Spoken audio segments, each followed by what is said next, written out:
My name is Ryan and this is Limo TV. Today I'm going to ask all of you who are watching this to donate for a child in Africa who has something on her face here. And I'm asking all of you who are watching this to please donate at this child to have an operation. Thank you. Passing on to French. Bonjour, je m'appelle Lara et aujourd'hui je vous demande de l'aide, pas pour moi mais pour un autre enfant comme moi au Burundi qui s'appelle Nema. Elle a quelque chose sur son nez qui nécessite une opération.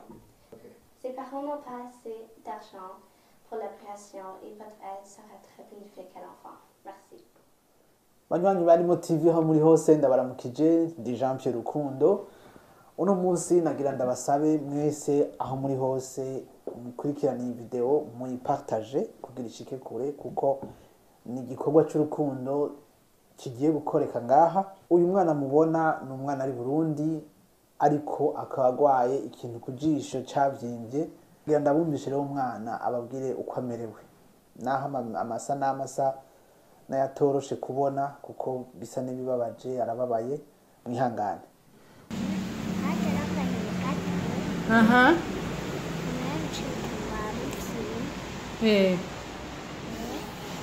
None wumva ubabara hehe gane? Kandi urashikakanya. Bikakujya? Ubikuriye uca wiyagaza none uca ubigenza gute? Niyagaza. Mpore rero wizera Imana izogukiza kandi amaraso ndiza acaza. Amaso acaza? Mpore mwana bizogenda neza Yesu azogukiza sivyo? Sawa urakoze. Nkuko mubibona rero nuko bintu biri umuvyeyi wiwe arashobora kutubwira rero aho imfashanyo ariko araronka zigeze akavuga yuko amaze kuronka ibihumbi 3 asigaje ibindi 5 bivuga yuko akidukeneye. Aho uri hose urashaka kuvuga uti agakofi kuno munsi ndagahevye 5 tubaye abantu ibihumbi 100 batanza 5 5000 arondera abayaronse. Nubwo twomwongereraho kugira ashobore kuronka gatike nabyo ni byiza kuko nibyasaba ni mumwumvirize. Mwiriwe mushinga ntahe Rufyura amaso Joseph. Iyi ni televiziyo yitwa Limo TV muko muravugana. Mubona biriko biravansa bimeze gute?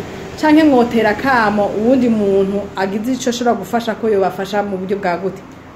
Kugeza mwaka kanya inshuti n'abagenzi twaterereje baramaze hari inshuti bamaze kuduterera amafaranga agera ku madolari 3,000.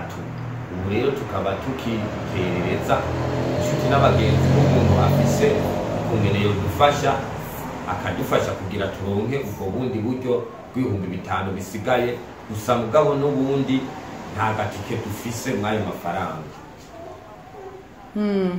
None mbega umuntu yoshaka kubafasha byogenda gute? Kugeza ubu hariho iyi konti yateguwe kubwo igikorwa cyo kuvuza uyu mwana igira neza Joy Nema. Iyo konti nayo ikaba iri muri microfinance reseka inkingi.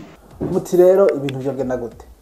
Ubwa mbere nuko two partage iyi video igashika kure cyane hashoboka ibintu bikamenya abantu benshi.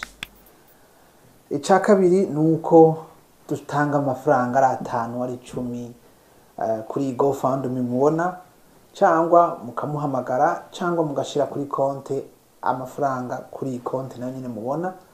Ariko ivyiza nuko uwo mwana avurwa kandi turabishoboye ubwinshi L'Union fait la force kandi turi benshi dushobora gufasha. Turi abavyeyi muri abavyeyi murazi ko ibintu byose bishika amagara n'amazi aseseka umuntu ntayore. Nuko rero twitangira umwana ejo agire kazoza nk'akabandi bana. Murakoze.